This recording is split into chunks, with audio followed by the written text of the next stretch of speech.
Hiçbir tabip melhem olmaz, benim yaram derin yaram.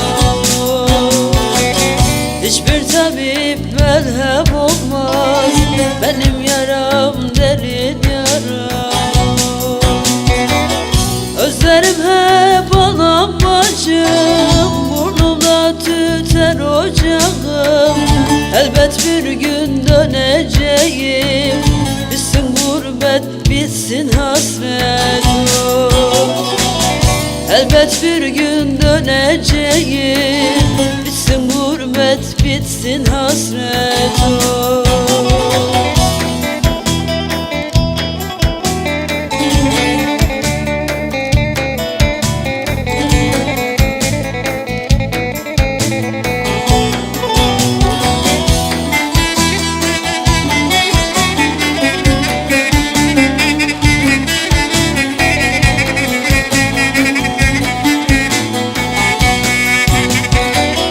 Hep hayalini kurarım, sanmayın burada ölürüm. Bir gün mutlaka gelirim, o zaman mutlu olurum. Bir gün mutlaka gelirim, o zaman mutlu olurum. Özlerim hep anam bacım, burnumda tüter ocağım.